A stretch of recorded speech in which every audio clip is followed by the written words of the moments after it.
एक बिजनेसमैन से समझते हैं उसकी प्रॉब्लम क्या चल रही है, तो वो कुछ फाइनेंस में जो प्रॉब्लम्स बताता है वो बताता है कि उससे इन्वेंट्री मैनेज नहीं हो रही, उसको इन्वेंट्री मैनेज करनी नहीं आती, उसके पास सामान बहुत रखा है पर उसको पता नहीं उसका करना क्या है। सेकंड है, उसको सप्लायर्स के साथ डील नहीं करना आता। भाई सप्लायर का कोई जो है सामान आ चुका है, सप्लायर को 15 दिन में पैसे देने हैं, वो पैसे नहीं दे पा रहा, फिर वो अपने लड़के से फोन उठवाता है, फिर वो बोलता है कि जी ये जो पॉसिबल नहीं हो पा रही है पेमेंट। तो सप्लायर्स के साथ डील कैसे करना है, उनके साथ सही माल सही समय पे सही क्रेडिट टर्म्स पे कैसे लेना है, ये उसको नहीं पता था। विटामिन एम, विटामिन एम तो आप समझते हैं, मनी मनी। तो विटामिन एम की मात्रा हमेशा कम रहती है। आप अगर कितने बड़े से बड़े बिजनेसमैन के पास चले जाओ, वो यही कहेगा, हम हमेशा कहते हैं जितना बड़ा सेठ उतनी बड़ी तंगी। यानी कि हमेशा उसको संजय लगता है, सर, प्रॉब्लम क्या है कि एक व्यापारी ने, एक मैन्युफैक्चरर ने माल तो दे दिया डिस्ट्रीब्यूटर डिटेलर को, पर उसको अभी तक पैसे नहीं आए, तो उसको डबल फटका लग जाता है। पहला फटका क्या लगता है कि माल तो हाथ से चला ही गया, अब माल तो वापस आएगा नहीं, और उसके अगेंस्ट पैसे नहीं आए, और पैसे ना आने के कारण उस माल को बनाने के लिए जो पैसा लगा था वो उधार चढ़ गया। तो इतना बुरा हाल होता है अगर आपका माल चला जाए और आपका पैसा ना आए, उससे ज्यादा खराब कुछ नहीं हो सकता एक व्यापारी के लिए। और अगली प्रॉब्लम जो आती है उसको, वो आती है कि सीजनल बिजनेस। मेरा तो सीजनल बिजनेस है, मैं एयर कूलर बेचता हूं। एयर कूलर कब बिकते हैं? सिर्फ गर्मियों में बिकते हैं। तो जो है, क्या ऐसा किया जाए कि सीजनल बिजनेस में भी कैश फ्लो हमेशा मेंटेन रहे। नहीं तो क्या है, जब सीजन का टाइम आता है तो रॉ मटेरियल खरीदने के लिए पैसा नहीं होता, और सीजन खत्म हो जाता है तो धंधे से पैसा नहीं आता। तो इन सबको कैसे मैनेज करें?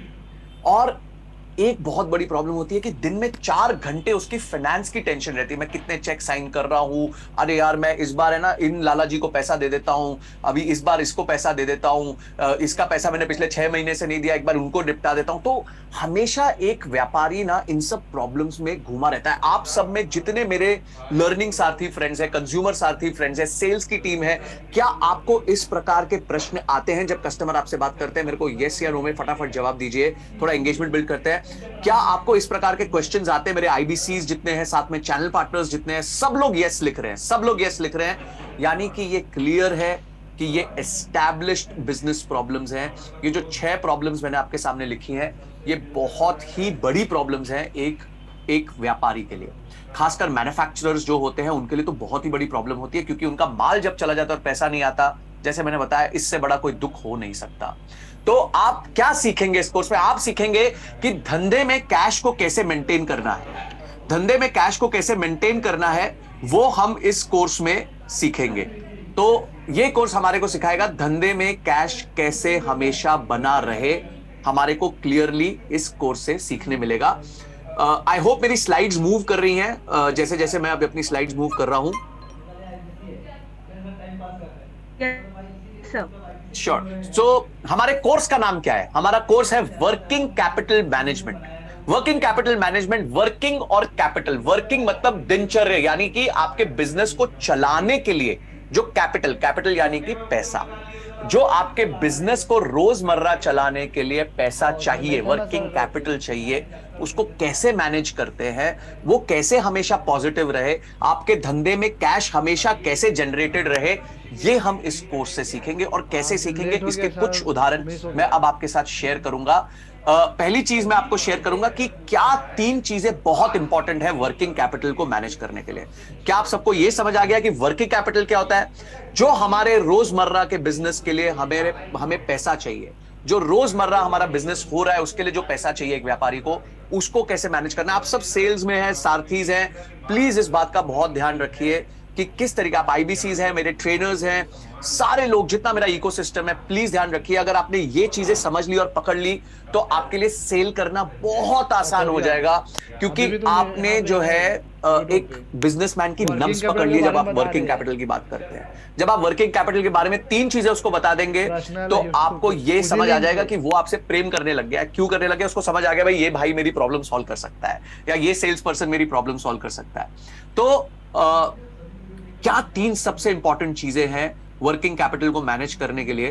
पहला है इन्वेंट्री मैनेजमेंट। इन्वेंट्री यानी कि आप क्या सामान खरीदते हैं और कैसे उसको बेचते हैं, ये सबसे इंपॉर्टेंट होता है। और इसका मैं एक बहुत इंपॉर्टेंट आपको उदाहरण दूंगा जिससे आपको पता चलेगा कि इज माई स्लाइड मूविंग? तो ओके, सो इन्वेंट्री मैनेजमेंट जो है वो सबसे इंपॉर्टेंट पहला पार्ट होता है, हमारे वर्किंग कैपिटल का सबसे पहला पिलर है। तो बहुत हेल्प सेकंड है सप्लायर का क्रेडिट मैनेजमेंट। अपना weakness सप्लायर का क्रेडिट पकड़ मैनेजमेंट लेना। मतलब जो मेरा सप्लायर है जिससे मैं रॉ मटेरियल खरीद रहा हूं, उसको मैं कैसे मैनेज करता हूं, उससे मैं कैसे क्रेडिट लेता हूं, उससे मैं कैसे इंश्योर करता हूं कि मैं टाइमली बेसिस पे उसको पैसा दूं, ज्यादा से ज्यादा क्रेडिट लूं उससे, और सबसे अच्छा भाव लूं, सबसे अच्छे टर्म्स पे लूं। ये मुझे आता ही नहीं है, एक व्यापारी को आता ही नहीं है। तो सप्लायर का क्रेडिट मैनेजमेंट कैसे करें? रिसीवेबल मैनेजमेंट, यानी कि आपने जो माल दे दिया है उसके पैसे कैसे लें। देखिए लोग है ना लास्ट में पैसा देते हैं जो शोर नहीं करता, तो आपको कैसे शोर मचाना है एज अ बिजनेसमैन। आप अपने बिजनेसमैन को बताइए कि सर आपको शोर मचाना पड़ेगा, पर शोर मचाने का तरीका होता है। ऐसे थोड़ी आप जाके उसके गल्ले पे चले गए अपने जिससे पैसे लेने, ए तू पैसा नहीं दे रहा, इधर आ, तेरे पूरे गांव को बताऊंगा, तेरे सारे सरपंच को लेके आऊंगा कि मेरे को तेरे से पैसे निकालने। नहीं, एक अच्छा लीगल तरीका होता है और उसके लिए एक फ्रेमवर्क होता है। तो ये तीनों चीजें अगर आपकी सही तरीके से मैनेज हो गई तो आपके बिजनेस में कैश फ्लो हमेशा मेंटेन रहेगा। अगर आपकी इन्वेंट्री, आपका सप्लायर, आपका रिसीवेबल पूरा अच्छे से मैनेज हो गया तो आपके बिजनेस में कैश फ्लो हमेशा हमेशा मेंटेन रहेगा। इस कोर्स का ऑब्जेक्टिव क्या है, उद्देश्य क्या है? पहला उद्देश्य है कि हम आपको फ्रेमवर्क्स बताएंगे जिससे आपके बिजनेस में कैश हमेशा रहेगा। एक व्यापारी क्या चाहता है कि पूरा महीना चला जाए, मेरे पास कैश की तंगी ना हो, मेरे पास अकाउंट में इतना कैश हो कि मैं सप्लायर का क्रेडिट भी दे सकूं, मैं अपने माल भी अपने बायर को, अपने डिस्ट्रीब्यूटर को, रिटेलर को सामान भी पहुंचा सकूं, और फिर भी इतना पैसा बच जाए कि मैं रोजमर्रा के खर्चे जो मेरे मार्केटिंग के हैं, जो मेरी सैलरीज के हैं, जो मेरे रेंट के हैं, उन सबको पे ऑफ कर सकूं। और दूसरी चीज, फ्रेमवर्क्स के अलावा हम रेशियोज बताएंगे। रेशियोज मैंने लास्ट टाइम भी जब आपने सेशन में बताया था कि रेशियो से आपको सब कुछ पता चल सकता है, एब्सोल्यूट नंबर से कुछ नहीं पता चलता। मेरे पास 1000 करोड़ की इन्वेंट्री पड़ी है, इससे कुछ पता नहीं चलता, पर मेरी 1000 करोड़ की इन्वेंट्री पे मैं 10,000 करोड़ की सेल करता हूं तो मुझे पता चलता है कि मेरी जो इन्वेंट्री रोटेशन है वो बहुत फास्ट है।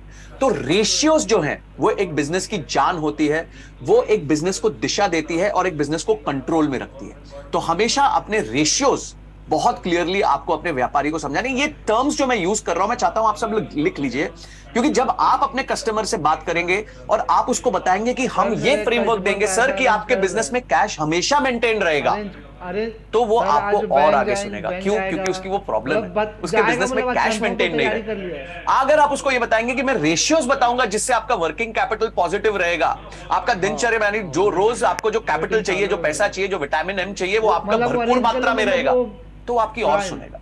तो मैं चाहता हूं कि इस सेशन में सीरियसली, सिंसियरली आप ये सारे पॉइंट्स को लिखते रहिए साथ साथ, ताकि आपके कस्टमर इंटरेक्शंस में आपको ज्यादा से ज्यादा हेल्प हो सके।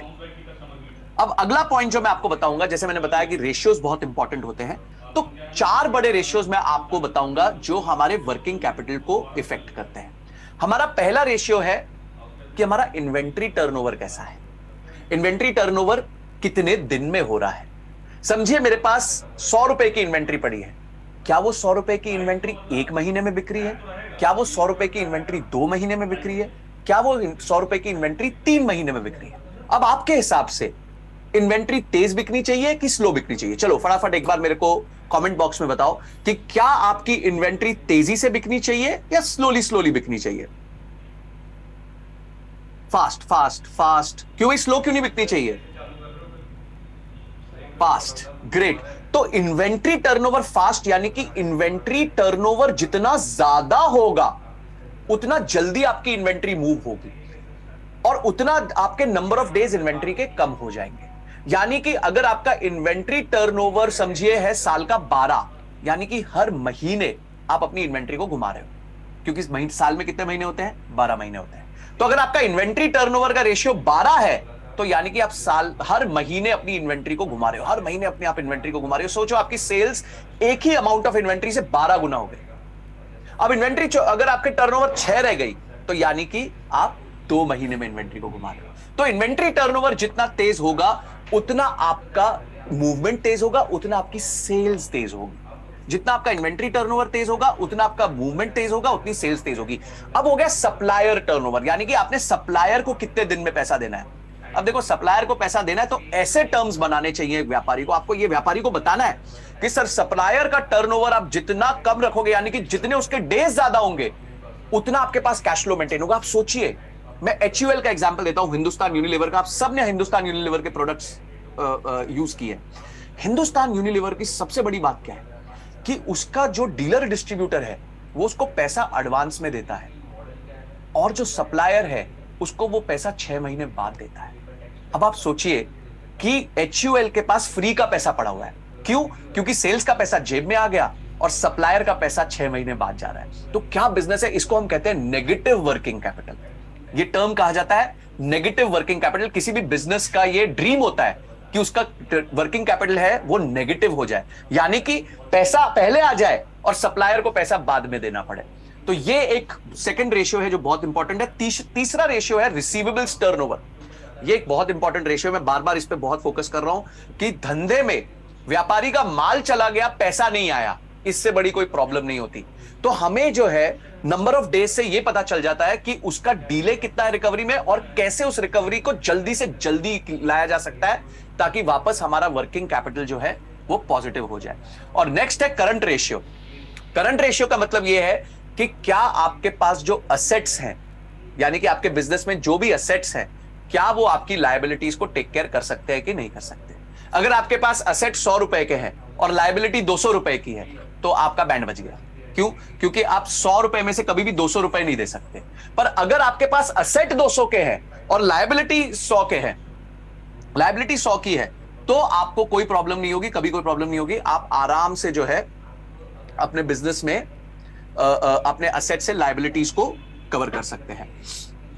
अब हम आते हैं अगली स्लाइड पे, जिसपे मैंने बताया एक उदाहरण के साथ दो बिजनेसेस को कंपेयर किया है इन्वेंट्री टर्नओवर के लिए। आपने डीमार्ट का नाम जरूर सुना होगा और ये एग्जाम्पल मैंने अपने कोर्स में भी लिया है। डीमार्ट जो कंपनी है, आपने देखा है बहुत स्टोर्स है उनके इंडिया में, बहुत जम के स्टोर्स हैं। उनका जो इन्वेंट्री है वो 28 दिन का, यानी कि 28 दिन में वो अपनी पूरी इन्वेंट्री को घुमा देते हैं। हाउएवर, एक कंपनी है वीमार्ट, आप सब जानते हैं, ललित अग्रवाल जी हमारे जो वीमार्ट के चेयरमैन हैं, वो हमारे प्रोफेसर भी हैं। तो वीमार्ट जो है वो इन्वेंट्री घुमाती है 84 दिन में। अब आप मुझे फटाफट बताइए कि कौन सी कंपनी बेटर हुई, वीमार्ट या डीमार्ट? डीमार्ट अपनी इन्वेंट्री घुमाता है 28 दिन में, वीमार्ट अपनी इन्वेंट्री घुमाता है 84 दिन में। वाह, डीमार्ट डीमार्ट डीमार्ट डीमार्ट डीमार्ट। चलो, सब लोग ने डीमार्ट बोल दिया तो हमने पॉपुलर कंसेंसस से यह मान लिया कि डीमार्ट एक बेहतर कंपनी है। अब बेहतर कैसे? क्योंकि एक तो उसका इन्वेंट्री टर्नओवर जो है वो 3 गुना ज्यादा तेज है, यानी कि जो इन्वेंट्री डीमार्ट के पास रहती है वो वीमार्ट के मुकाबले 3 गुना ज्यादा तेजी से बिकती है। यानी वीमार्ट को जो काम 3 महीने में करता है, डीमार्ट वही काम 1 महीने में कर लेता है। और उसी की वजह से उसका जो रेवेन्यू है डीमार्ट का, वो आज करीबन वीमार्ट से 15 गुना ज्यादा है। तो इन्वेंट्री टर्नओवर भी ज्यादा है और रेवेन्यू 15 गुना ज्यादा है। आप अपने व्यापारी कस्टमर को जब ये बात बताएंगे कि भाई मैं तुम्हारे ऐसा एक फ्रेमवर्क दूंगा जिससे आपकी इन्वेंट्री 3 गुना ज्यादा तेजी से बिकेगी और रेवेन्यू 15 गुना ज्यादा हो जाएगा अपनी कंपेटिटर से, तो वो क्या आपका कोर्स लेगा कि नहीं लेगा? बिल्कुल लेगा। क्यों नहीं लेगा? क्योंकि उसकी आपने बहुत बड़ी समस्या को सॉल्व कर दिया है, उसके इन्वेंट्री टर्नओवर को तेज कर दिया है। तो ये होगा अगला पॉइंट उसका। और ये हम कैसे करेंगे? ये हम करेंगे FSN और ABC फ्रेमवर्क से। FSN और ABC फ्रेमवर्क से हम इसको अचीव करेंगे कि फास्ट, स्लो और नॉन मूविंग, यानी कि इन्वेंट्री होनी चाहिए फास्ट, स्लो, नॉन मूविंग। यानी कि हमें पता होना चाहिए कि कौन सा वाला हमारा सामान जो है वो तेजी से बिक रहा है, कौन सा वाला धीमे बिक रहा है और कौन सा वाला बिल्कुल ही नहीं बिक रहा है। तो मैं एक उदाहरण दूंगा। मैं बॉम्बे में था, शर्मुखानंदा हॉल में, अक्टूबर 2019 में हमारा EAE एवरीथिंग अबाउट एंटरप्रेन्योरशिप का सेमिनार चल रहा था। तो उस सेमिनार में जब मैं स्टेज से उतरा तो एक लेडी आई, उन्होंने मुझे कहा कि उन्होंने मेरी वीडियो देखी है जो FSN पे थी, फास्ट, स्लो, नॉन मूविंग पे थी। और वो वीडियो देखने के बाद उनकी जो इन्वेंट्री 15 लाख रुपए की इन्वेंट्री 3 महीने से फंसी हुई थी, वो उन्होंने 15 दिन में क्लियर कर दी। अब आप सोचिए कि एक छोटा व्यापारी जिसके पास 15 लाख रुपए की इन्वेंट्री, उसने सब कुछ बेच बाच के वो इन्वेंट्री क्रिएट करी थी और 3 महीने से वो तंग थी कि वो इन्वेंट्री बिक्री नहीं है। वो जब उनको ये कोर्स मिला, ये वीडियो मिली FSN की, सिर्फ एक वीडियो से उनकी इन्वेंट्री जो 3 महीने से फंसी हुई थी 15 दिन में क्लियर हो गई। कितना बड़ा वैल्यू ऐड हुआ सिर्फ एक वीडियो से। हमारे तो कोर्सेज में हजारों वीडियोस हैं। तो ये आपको हमेशा याद रखना है, जब आप अपने कस्टमर को बताएं तो कुछ स्टोरीज बताएं, कुछ एग्जांपल्स बताएं, जिसके माध्यम से वो आगे अपने कस्टमर्स को और अच्छे से बता पाए कि क्या फायदा होता है हमारा ये कोर्स लेके। जितनी जल्दी, एक कोट है इसमें कि जितनी जल्दी करोगे इन्वेंट्री को रोटेट, उतना ज्यादा होगा आपका रेवेन्यू एलिवेट। मेरे को भी थोड़ी बहुत राइमिंग आ गई है हमारे कंटेंट के लोगों के साथ रहकर। जितनी जल्दी करोगे इन्वेंट्री को रोटेट, उतना ज्यादा होगा आपका रेवेन्यू एलिवेट। इसको हमने एग्जांपल के साथ देख लिया डीमार्ट वर्सेस वीमार्ट में। डीमार्ट 3 गुना ज्यादा तेजी से माल बेच रहा है, पर 15 गुना ज्यादा उसका टर्नओवर है अपने कंपेटिटर वीमार्ट के मुकाबले। तो ये कुछ पॉइंट्स थे हमारे। अगला, अब आपको लास्ट में वैल्यू क्रिएशन को क्वांटिफाई करना है, बताना है कि भाई कस्टमर के लाइफ में आप क्या परिवर्तन लाने वाले हो इस कोर्स से। तो पहली चीज, जब आप ये कोर्स को सेल कर रहे होगे अपने कस्टमर को, तो आप उसको बताओगे कि जो बिजनेस है वो आपका हमेशा कैश पॉजिटिव रहेगा, यानी कि आपके गल्ले में हमेशा टिंग टिंग टिंग टिंग टिंग टिंग कैश रहेगा। क्योंकि ये सबसे बड़ी प्रॉब्लम है एक व्यापारी की। प्रॉब्लम क्या है? उसका कैश नहीं रहता, तो वो टेंशन में रहता है। अगर वो टेंशन में रहता है तो वो बिजनेस के ग्रोथ की तरफ ध्यान नहीं दे पाएगा। आप भी जानते हैं, वहीं पे सबसे ज्यादा झगड़ा होता है जहां पे पैसा नहीं होता। परिवारों में, बिजनेसेस में, इंडिविजुअल्स में जहां वाद विवाद होता है, वहां पे मेन कारण होता है कि कैश फ्लो नेगेटिव होता है। कम पैसे में आपको गुजारा करना पड़ता है, तो वहां पे वाद विवाद होता है। इसी तरह बिजनेस में भी अगर कैश पॉजिटिव नहीं होता बिजनेस, तो वाद विवाद होता है, प्रॉब्लम्स होती है। ये कोर्स करने के बाद आपका जो व्यापारी है वो सप्लायर्स के से बेटर क्रेडिट टर्म्स ले सकता है, क्योंकि सप्लायर के साथ नेगोशिएट कर सकता है। सुन भाई, मैं तेरे को 90 दिन बाद पैसा दूंगा, और अभी मैं सिर्फ 10% दूंगा, 90 दिन बाद मैं तेरे को बचा हुआ 90% भी दे दूंगा। अभी मैं तेरे को सिर्फ जो है एक परचेज ऑर्डर दे रहा हूं, उस परचेज ऑर्डर के बेसिस पे मुझे माल दे दे। कोई भी तरीके से वो सप्लायर से बेटर क्रेडिट ले सकता है ये कोर्स देखने के बाद।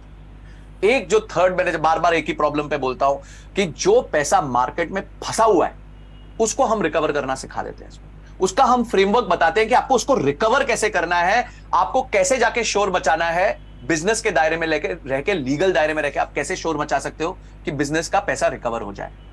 इन्वेंट्री टर्नओवर तेज करवाएंगे, आपकी एग्जांपल्स दे दे के तेज करवाएंगे। और उससे क्या इंप्रूव होगा? जितना तेज इन्वेंट्री घूमेगी उतना ही ज्यादा सेल्स होगा। मैंने कहा था कि जितना तेज करोगे इन्वेंट्री को रोटेट, उतनी ही होगी आपकी सेल्स एलिवेट। तो इन्वेंट्री टर्नओवर को तेजी से बढ़ाएंगे और आपकी सेल्स को इंप्रूव कराएंगे। बिजनेसमैन जब ये सारी प्रॉब्लम सॉल्व हो जाएंगी, अपना टाइम सेल्स में लगाएगा, ऑपरेशंस में नहीं। मैंने क्या बताया, एक बहुत बड़ी प्रॉब्लम होती है कि आदमी फाइनेंस में और ऑपरेशंस में फंसा रहता है। मैं किसको कब चेक दूं, मेरे पास अभी पैसे नहीं है, मेरे बिजनेस में कैश नहीं है, मेरा कोई सप्लायर कब मेरे सर पे खड़ा है, डांस कर रहा है, वो मेरे से पैसे मांग रहा है, मैं पैसे नहीं दे पा रहा उसको। तो ये सब प्रॉब्लम्स खत्म हो जाएंगी।